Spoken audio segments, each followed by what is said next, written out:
people. Thank you for watching again. And it's rather different tonight. Instead of having an academic on a subject of scientific or social importance, we have an entertainer. We have, from Hawk Nelson, the front man, rock star, Jon Steingard. Hey, how's it going?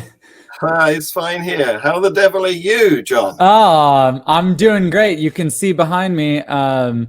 There's some work going on in this room. This used to be my office, and now my kids are taking it over. So you've got a little washing machine right there, the back of a piano because we're busting a hole in a wall, and we got to keep the kids from coming through here. So yeah. I'm coming from you from a construction zone, basically.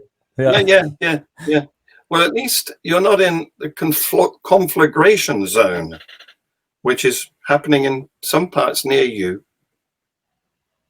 What is the conflagration zone? Fire. Oh yes, fire. Yeah. See, I'm not an academic. I just call fire. But you've escaped that, or you were telling me there's smoke. Yeah. So I live in San Diego.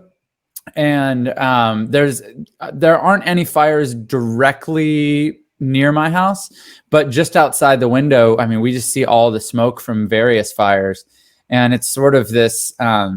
It creates this cloud cover that's like darker and weirder than normal cloud cover, and so you get this sort of like orange colored sun all day. Like it's like the sort of color of a sunset. You kind of get that all day, and it's really eerie and strange. Yeah. There will be some people calling it the end times. Oh yeah, I can't tell you how many. Every time something like this happens, people start saying stuff like that. Yeah. Yes. It's true. Anyway, let's talk music, because although I'm nowhere near in your league, I did have a period in my life 30 years ago when I dabbled. I was in a semi-pro band that played at weekends. And I've got my guitar here to prove it. Nice. Oh, yeah, there it is. The SG. I think we talked about that. Yeah, that's right. Yep. Yeah, it's got a Bixby on it. But nice. You've got to use that very gently. Otherwise, put it out of tune. It'll go out of tune. Yeah, exactly. Yeah. So I can't play this anymore, of course, because if you don't touch it for 30 years, not only do you forget what you ever knew, but your skin goes all soft. And it hurts because the strings are so sharp. Yeah, you sort of lose the calluses. Let's see if I can get the camera to see. That's exactly. I've kind of lost not much there in the way of callus, huh? Yeah. And you get it on, if you do bars, you get it all the way down this finger. Oh yeah. Well, we were sort of a punk band, so we just played power chords a lot. So the lazy chords. Yeah. Well, it's power chords are so impressive, aren't they? And you really only need the bottom two strings to make it. Really... Definitely, to make a punk song, you only need like two strings. That's the idea. Yeah. But the thing about music is it's such a powerful medium, isn't it? I mean,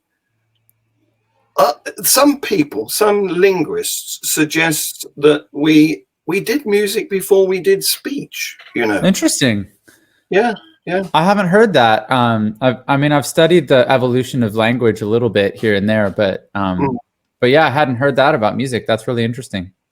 Well, if you look back at something like the howler monkeys, for example, they communicate in a song, which of course birds do as well. So yeah. There's a definite possible evolutionary route there.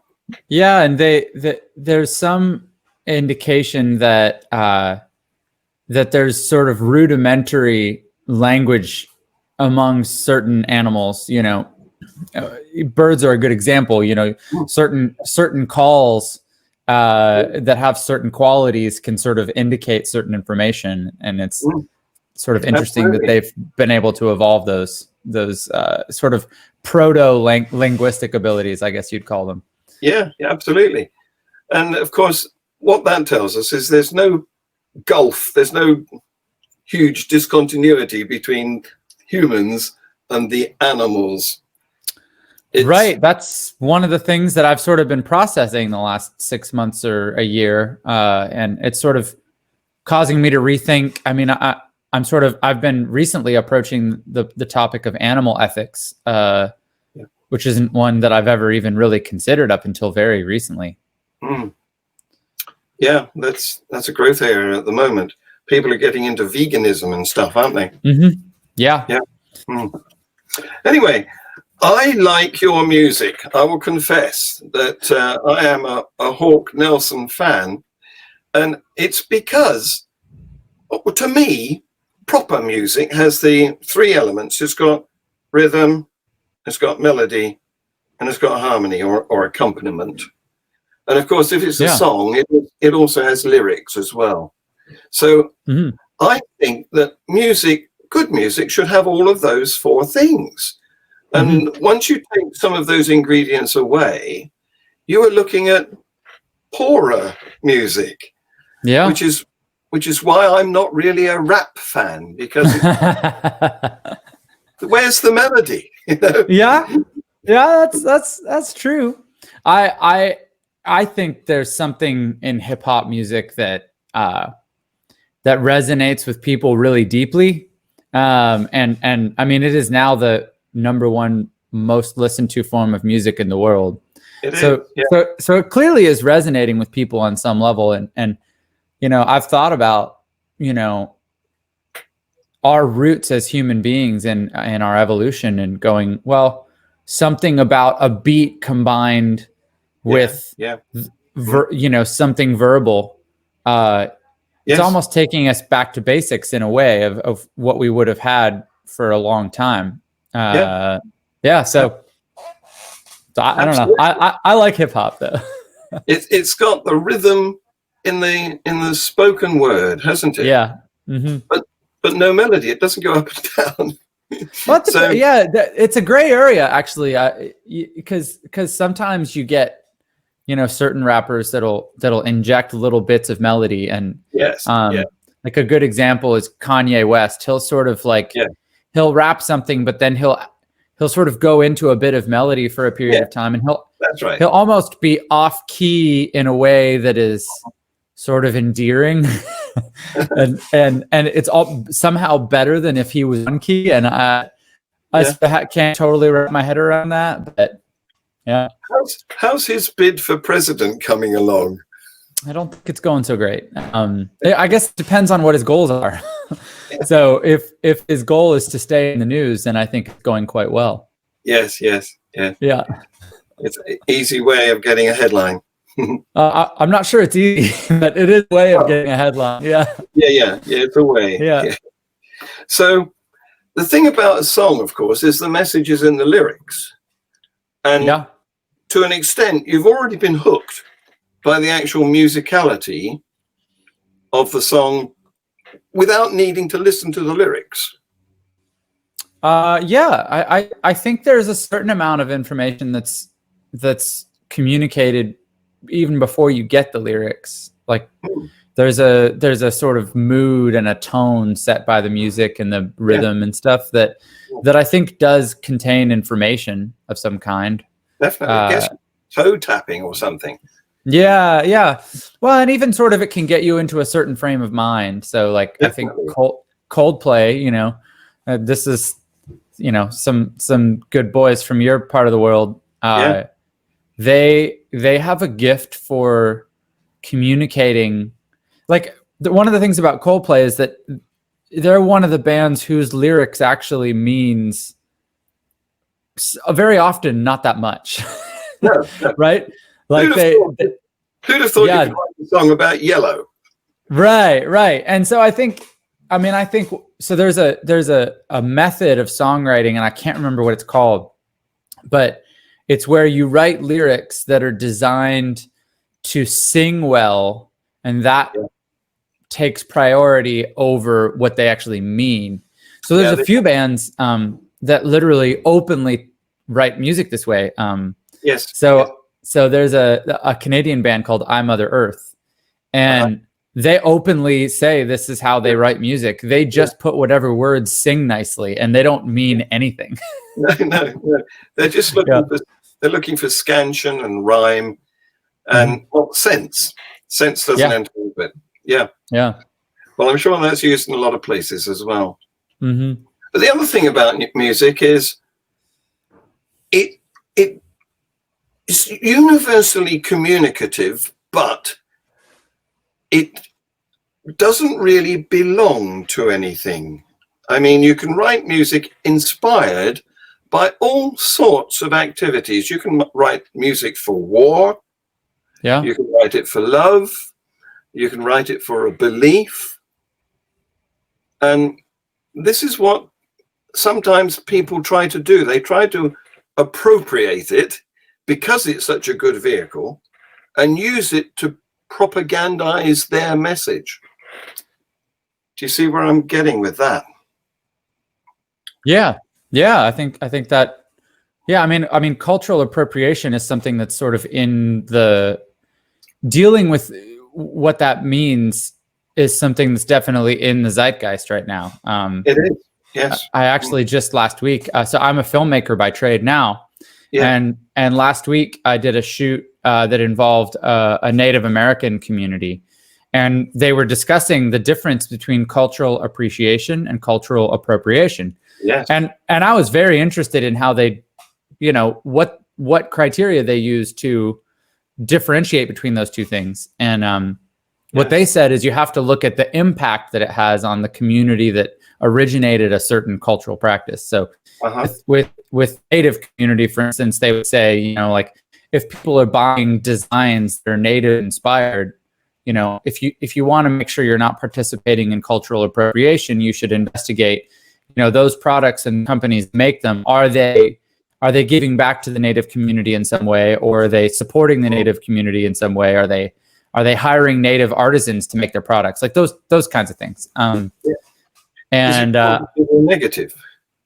Yeah. What is the impact on the culture that spawned the ideas? And I think that's a really good way to look at it. Yeah. We had right up until the 1970s. I mean, I'm terribly old. You can tell that. I can remember back to the 1970s, as long as I don't drink too much beer. Sure. But we had this embarrassing show called The Black and White Minstrels. Where I don't know it. No, you don't want to know it. Okay. It was innocent at the time, but it consisted of singers who boot polished their face. And of course, you'll know about this from your Canadian Prime Minister's embarrassment. Yes, unfortunately, that was not so good. It was a thing, though, back in the 1970s. Yes, it was. People did it and didn't think too sense about it, Yeah. Well, and I've even, after doing that shoot with this Native community last week, I was thinking about, when my wife and I were dating, maybe when we were just early married. I remember going to a Halloween party, and I was a cowboy and she was an Indian, and that was like a just culturally normal, acceptable thing we just didn't think about. And now I look back at that and go, oh, that wasn't great. Yeah. And we definitely would never do that now. No. So, but you weren't out of step back then. I mean, what would happen to YMCA in this world of cultural difficulty? Yeah, I think a lot of long established organizations are sort of rethinking things right now. And I'm not one for cancel culture where I think that we should just wipe the slate clean of anything we've ever had because it's, broken. I think that it's important with every establishment or every sort of cultural norm to look at it and go, hey, what's the good stuff here, and what's the stuff that maybe we could move beyond? Yeah.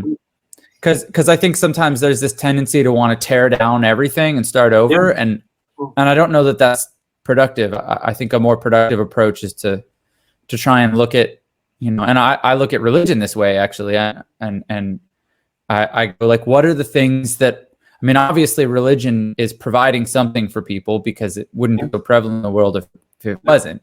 So what are the things that it's doing well, and what are the things that maybe it's not doing so well, and maybe we can figure out ways to hold on to some of the good stuff and let go of some of the stuff that needs to go. Yeah, exactly. Yeah.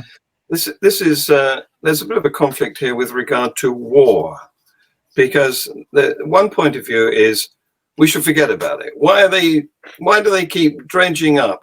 This is the 75th anniversary of the end of VE Day, and this is the 75th anniversary of VJ Day, and look at all the cenotaphs with the names of all the people who died. That's one view. But then the other view is we need to remember this sort of stuff. Yeah. How are we going to learn from our mistakes if we pretend it never happened? Yeah, I tend to be in that camp. I think like when I studied the 20th century, there's some pretty horrifying things that I would prefer humanity never repeated. And it's important that we remember those things, not because we're glorifying them, but because we want to know that, you know, this is possible. Yeah. Us as human beings, we have this is the ability to go down that road is part of our nature. And it's important that we remember that, you know. Yeah. I've spent a lot of time reading about the Nazi concentration camps, and then the Soviet gulags. Yeah. And both are pretty horrifying examples of what humanity is capable of. Yeah, yeah. So beware. We could go there again if we're not careful. Yeah. Yeah. And I think I didn't grow up, you know, I was born in 83. So I didn't grow up, you know, I wasn't even really aware of the Cold War, because that was sort of coming to an end as I was a child. Yeah. So I haven't lived under the existential threat of war, really, ever. So it's very easy for people in my position, my generation and younger, to feel like, oh, that stuff's never going to happen again, because it's never happened in our lifetime. But it's happened in our parents' and grandparents' lifetimes, and it's not that long ago. No. And to think that things can't go that way again, I think is a little naive. So yeah, definitely. So before we get too morbid, yeah, I know. I always take it there. Let's talk about music again. Sure. Don't you love the dropout? You know, when the instruments take a rest and the vocals carry on, and maybe you get the audience clapping. Sure. Yeah. Then you bring the instruments back in. Why is that such a powerful effect? It's a bit of silence. Yeah. I think it puts the focus back on people. And it clears everything else away. And on some level, it sort of reminds us that the human voice sometimes is enough. I guess that's sort of a philosophical way to look at it. Also, just from a purely musical point of view, it's like you have to be able to remove something in order to appreciate it when it comes back. So yeah. And it's like the build at an intro. You start with the drums, maybe. Yeah, sure. The bass, stick in a guitar, put the keyboard. Yeah. These are all effects which, in the past, have been practiced, have been utilized by religions. I remember when I was a young person, the churches made use of the old-fashioned organ.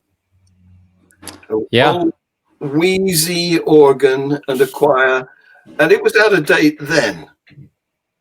But then slowly, the more modern churches, the evangelicals, came about, and they brought in a guitar and a drum kit and, you know, some girl singers. And sure, yeah.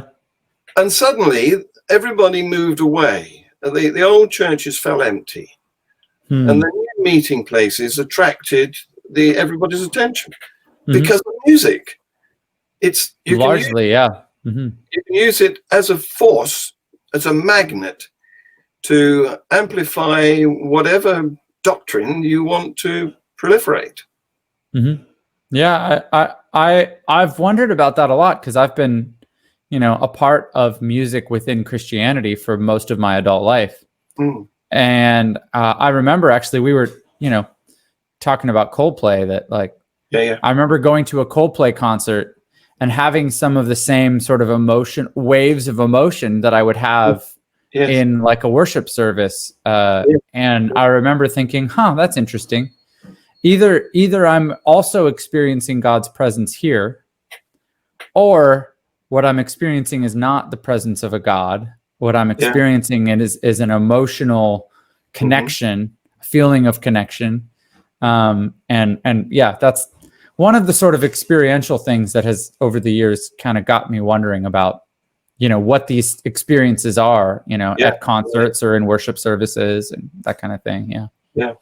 Well, music by bands like Coldplay are sort of a brain balm, aren't they? They sort of, they're not exactly hypnotic, because there are other bands that are hypnotic, but they're sort of soothing.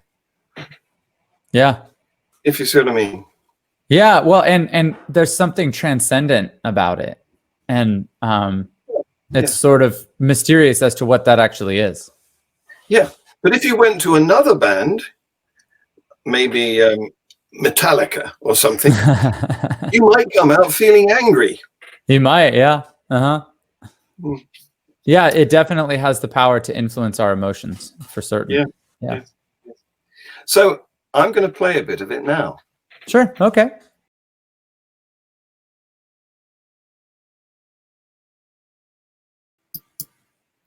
Tell our audience who made that video, Jon. That was the first music video I ever directed.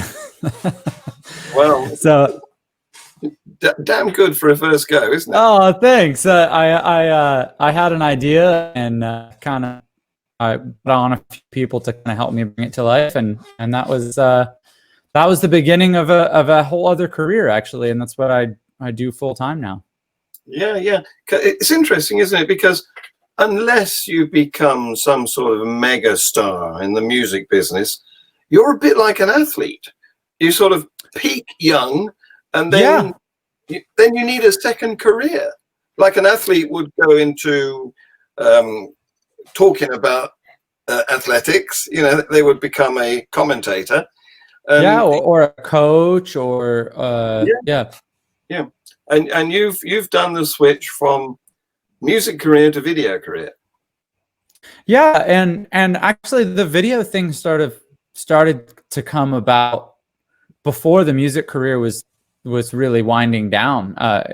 We were still very active as a band, and I started doing this stuff on the side. And honestly, my wife and I having kids and starting a family really motivated me to start taking my life in a direction that was less oriented around touring so much. Because as a musician, I mean, right now during coronavirus, I mean, my friends that are musicians that rely on touring income, I just feel awful for them because they're really struggling. But that was the main way that we made a living in the band. So being able to do video work allowed me to have a little bit more control out of my schedule and my travel, and be able to be present with my wife and kids a little more, or a lot more actually. And then coronavirus happened, and I'm very present now. We're all locked down. We had restrictions reimposed here in the UK just today. I saw that in the news. You went down to six people, right? Yeah, that's right. The law of six. Have cases been going up dramatically in the UK the last week or two? Not dramatically, but up, definitely up. Not exponential, but the direction is where we don't want it to go. Right. Well, you all, it seems, have done a much better job of dealing with this than we have over here.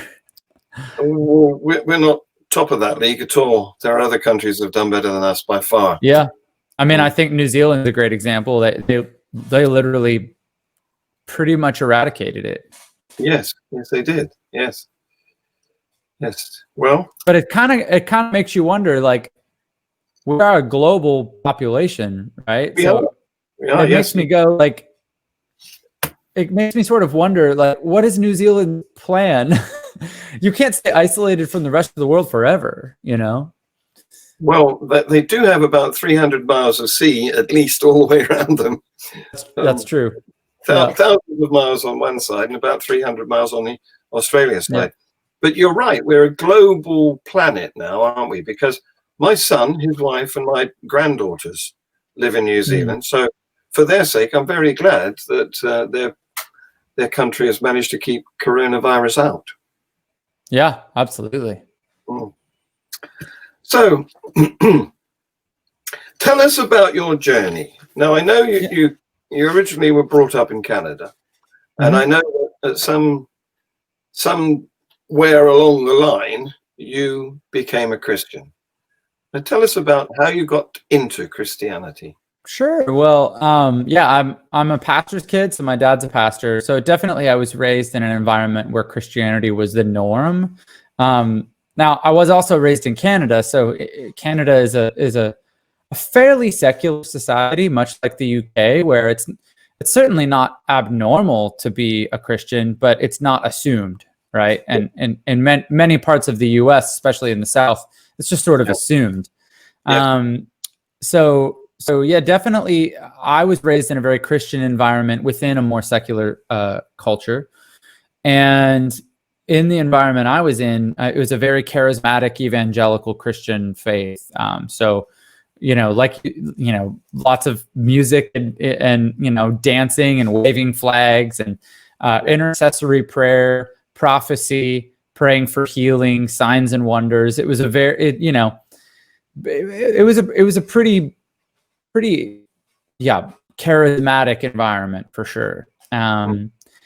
And that was my childhood. And then I joined a band when I was 20 called Hawk Nelson, and that's the band we've been talking about.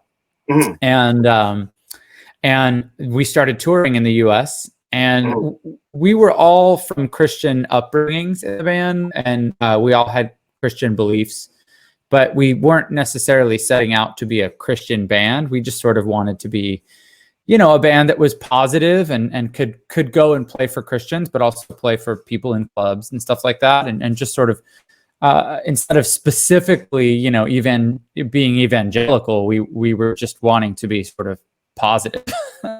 So we did that. And over time, it just became apparent that the people we were resonating with the most were Christians. And so by nature of that, our content of our music definitely became more explicitly Christian over time. Yeah, you have to give the audience what they want, don't you? Well, yeah, I mean, I talk about this a lot where if you want to do music and you want to do whatever you want in music, and then that's fine as long as you don't desire to make a living from it. But as soon as you want to make a living from it, then what people want matters. And so you have to sort of find the overlap in the Venn diagram in a way, like between who I am and what I want to make, and who is my audience and what do they want to consume. And so you find that overlap, and that's kind of what you do. And for us, that involved a lot of content that was pretty explicitly Christian, as we much more so over time.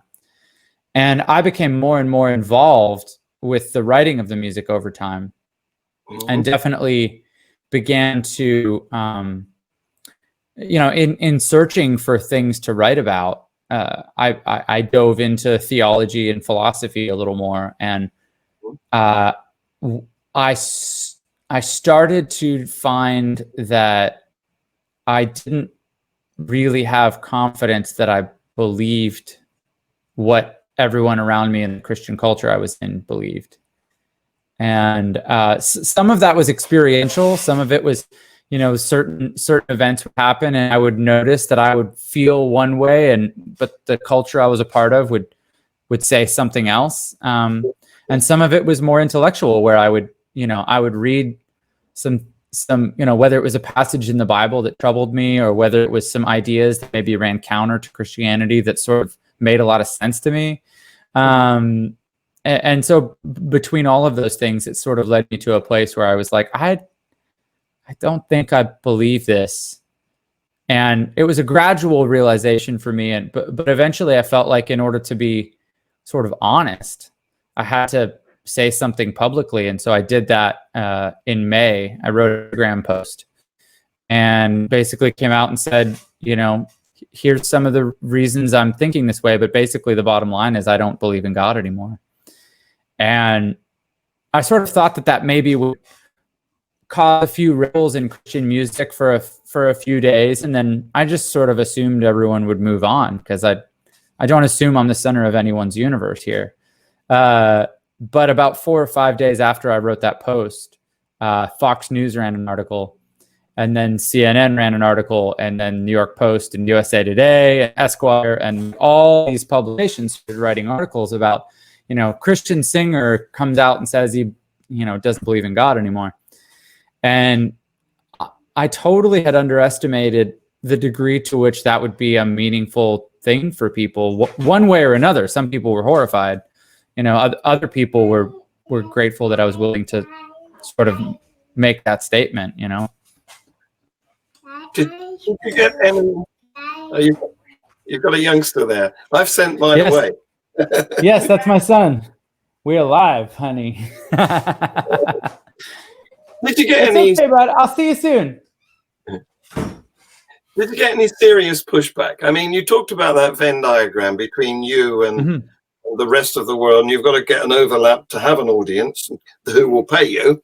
But sometimes you get that Venn diagram within the band, don't you? You get musical differences, and I want to play more punky, I want to play more jazzy, I want to play more bop, whatever. Did you have that any when you declared that you were no longer a Christian? We had been having internal conversations in the band for some time, and also I had already told the guys that I wanted to move on from music and do other things. So we were already planning on sort of winding the band down, anyways. So it wasn't as difficult a sort of thing to approach as it would have been if we were still all active. Because certainly that would have been a disruptive thing to our career. Yes. But I do think that's an important thing to talk about, because I don't feel like I had the freedom to really explore my doubts and my questions until I had at least begun to move away from Christian music and had a career that didn't really require me to be a Christian. And as long as I was embedded in a Christian career, I really didn't have the freedom to ask those questions, Yeah. So I definitely feel empathy for people that are in careers that are sort of, whether it's a Christian a public figure or whether it's a pastor or something like that. Like there's very little room for them to ask questions and to have doubts. And so I feel tremendous empathy for people in those positions, because you're not left with a lot of good options, really. No. If you're someone, say a pastor, which I've spoken, in the last few months with pastors that are actively pastoring, and they don't really have a lot of other career options, and they want to feed their family, but they're secretly doubting. Yes. And I think that's a very tricky spot to be in, and I feel a lot of empathy for people in that position. Well, we've had to set up organizations to not exactly to rescue, but to certainly help some of these people, haven't we? Mm-hmm. There's the Clergy Project. I've heard of this. Yeah. I don't know a ton about it, but I've heard of it. It was set up, I think, by Dan Dennett and Dan Barker. You know of Dan Barker? Only recently became aware of Dan Barker because I saw him go on a show called Unbelievable, hosted by Justin Brierley, who's become a friend of mine. And I've been on Justin's show too. Have you? Right on. Yeah. I think Justin's fantastic, and he's very professional, isn't he? Yeah. I know he's a Christian. He's a believer. Yes. But he's he's been facilitating conversations between believers and non-believers for like 10 years.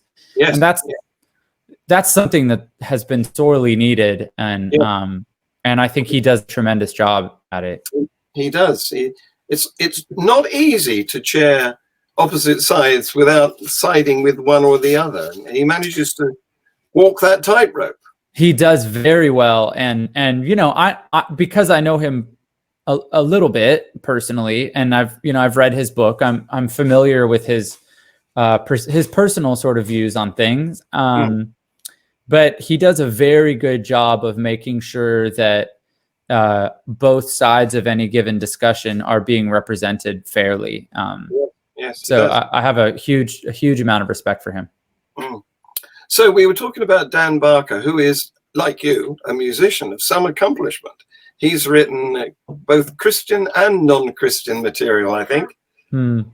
He wrote some, what you might call, not exactly pantomimes, but Christmas theatrical production. Oh, okay. Sure, yeah. And they're very good. Oh, cool. Yeah, I'm not familiar.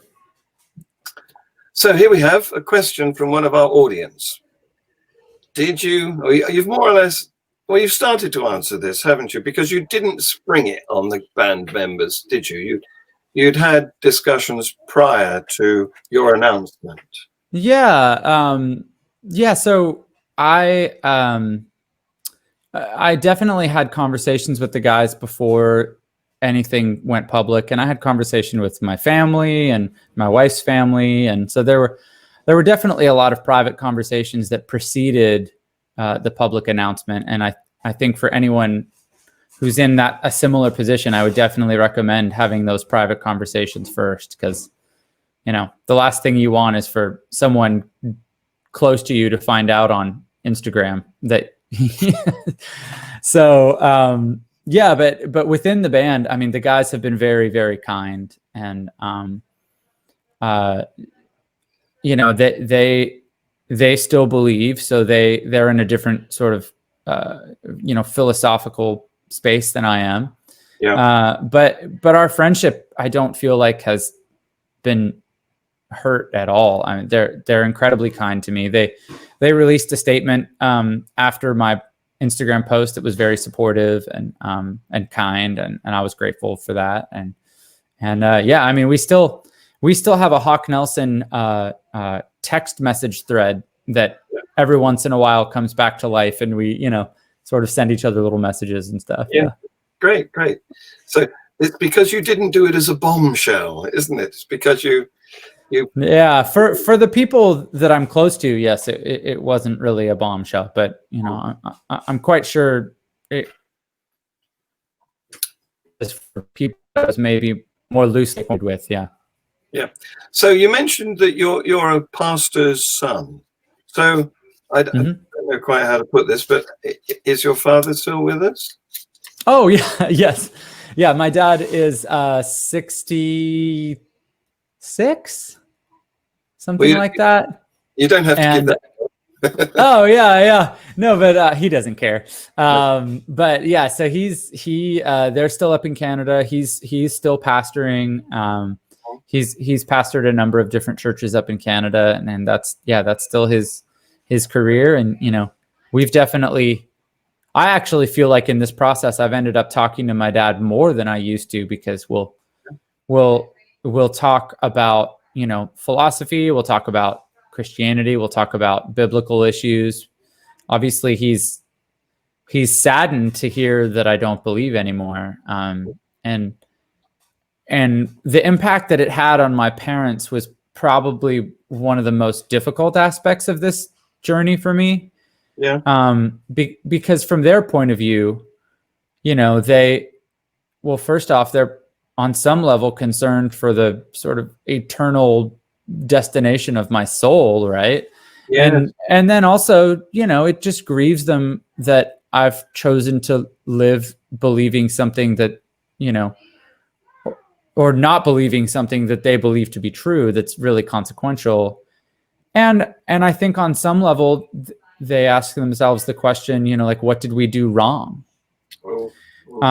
Which you know, I have no desire for them to feel any of those things.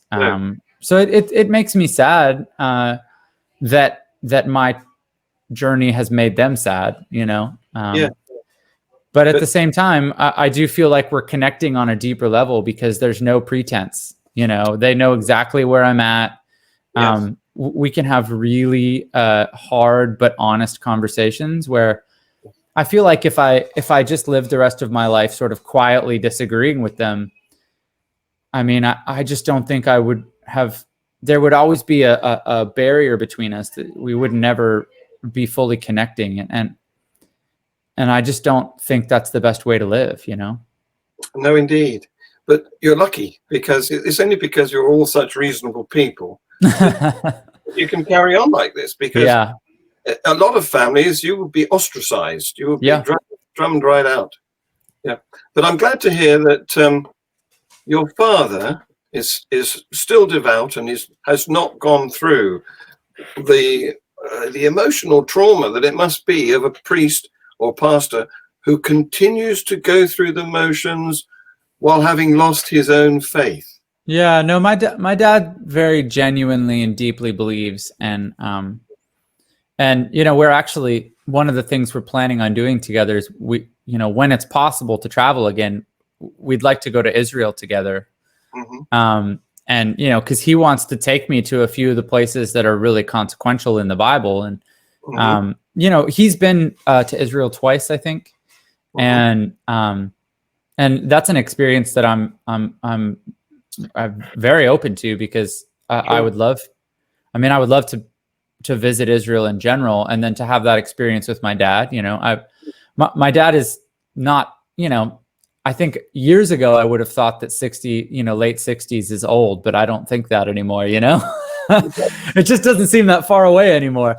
But I am conscious of the fact that I don't know how much time I have with my dad, and it's certainly finite. And it may be many, many years still, but you know, one of the consequences of this change of perspective that I've undergone is that I'm recognizing in a whole new way just how limited my time is with anyone in my life.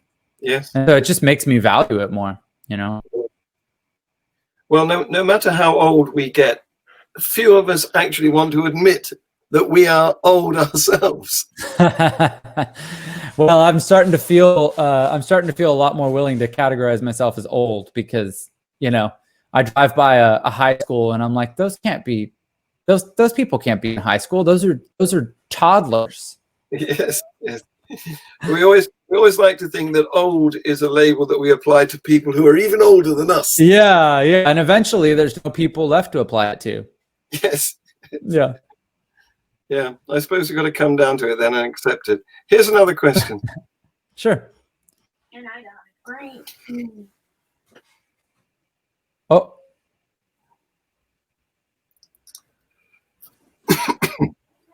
I think you're frozen.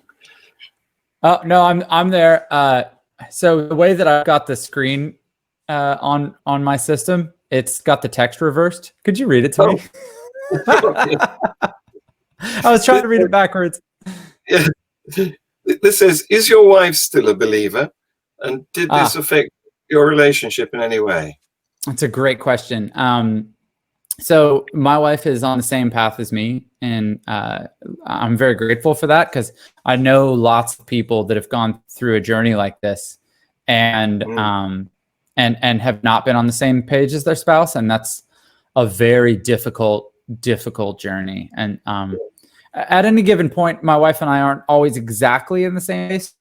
I tend to be forging ahead a little bit more aggressively than she does, but both of us found the idea that we don't have to be locked into this really dogmatic Christian way of thinking and living.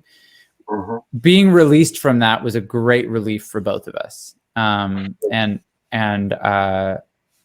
so I'm grateful that we're on the same page, and you know, she's less likely to sort of read, you know, Sam Harris or something like that.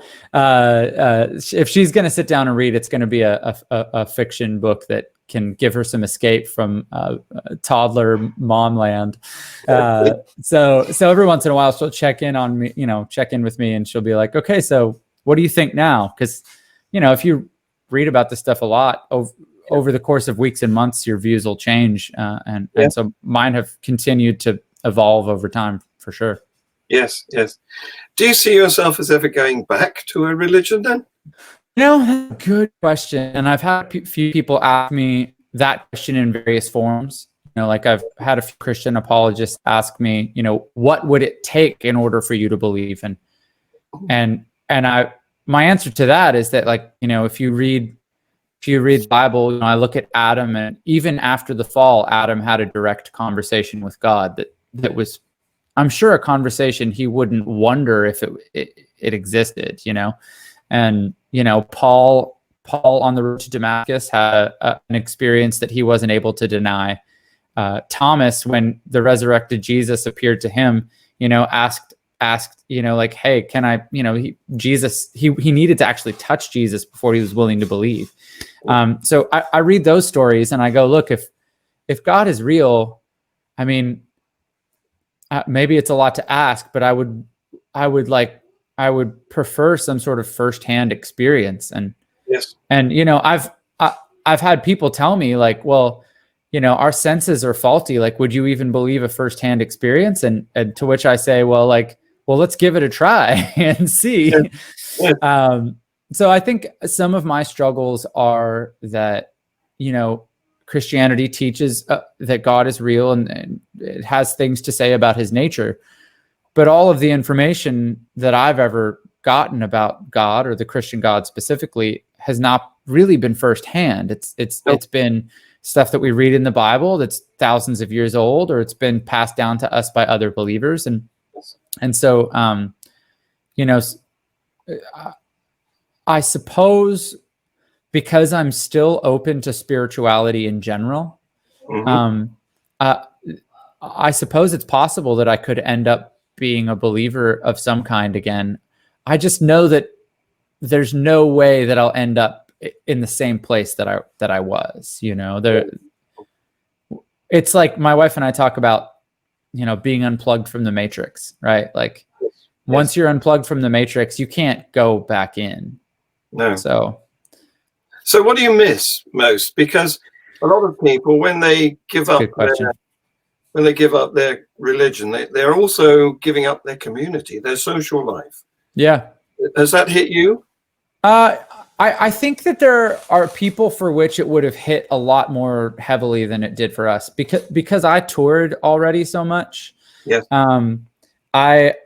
We had a really hard time locking into a specific church. So yes.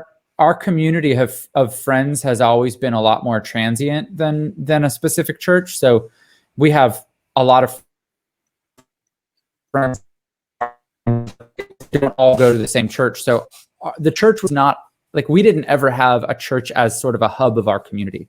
Right. It was much more an amalgamation of all these different relationships. And so we didn't feel like our sense of community changed all that much. And I think even our friends that are Christian, we find, for a long time, we have found ourselves more drawn to Christians that were less fundamentalist or dogmatic, right? And so I think that a lot of our Christian friends are the type of Christians that would say, like, oh, this is a hard road. You have to ask your own questions, and we support you in that.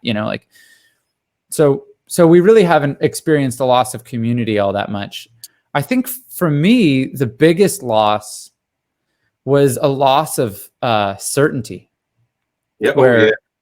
Where I really did believe that there was a God that had a plan for my life and was protecting me and was providing for me. And that also applied to my wife and my parents and my children and anyone I cared about. And that was always really comforting, but because it was something that was always there, you don't tend to think about it a lot. And it wasn't until that was removed that I realized how meaningful that had been for me.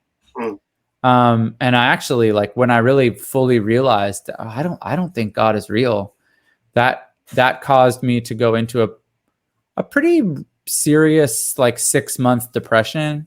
Oh. And really I started going to therapy, and that kind of helped me dig myself out of that. And therapy has been incredibly helpful for me in this season. Good. So one other thing that I'm not sure where you're at is in the situation of ridicule, because Sure.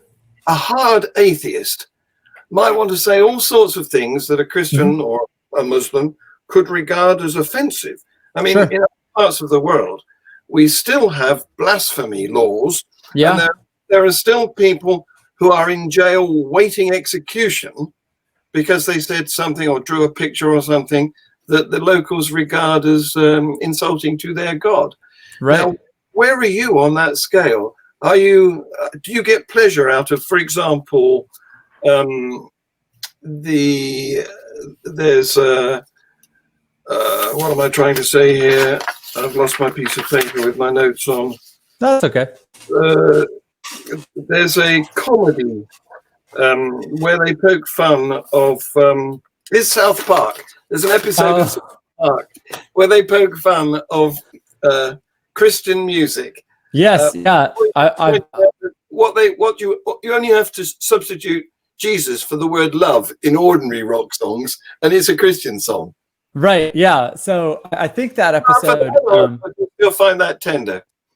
No, I think it's funny. But I actually thought it was funny even when I was full on a believer. I mean, there are aspects of almost anything that you can find funny, and so I think finding the humor, like for instance, like I believe there's tremendous value to the institution of marriage, and so I love being married to my wife. I'm grateful for our marriage, but we can still make fun of marriage.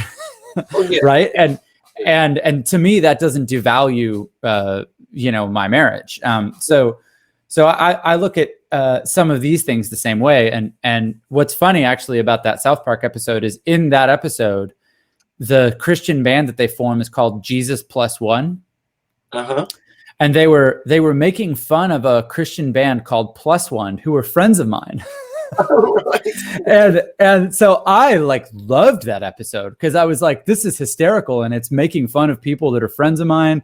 Yeah. And even the guys in the band, they thought it was funny because they're poking fun at some things that are pretty legitimate. So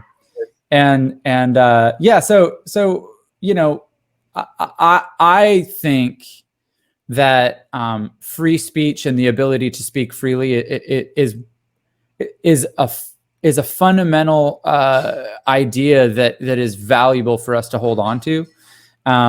So I think it's really, really important, like you mentioned, the blasphemy laws and stuff like that. And I think I think that's not, countries that have laws like that, in my opinion, they're moving us in a direction of a healthier society. So I think we should be able to, within reason, say, whatever's on our minds. I think that's important. But at the same time, I don't find myself as sort of an aggressive atheist that believes that religion is fundamentally negative. I think if you look at Christianity, there's actually a lot of positive things that it's brought into the world, and so sometimes I find myself defending it strangely, even though if I find it believable so much in a literal sense. But I think it's Brett Weinstein that has this that posited this idea of metaphorical truth, and that maybe there's some things within Christianity that might not literally be true, but might be useful to believe. So he sort of coined that idea, and one of the examples that I like to bring up is money, right? So money is a shared fiction.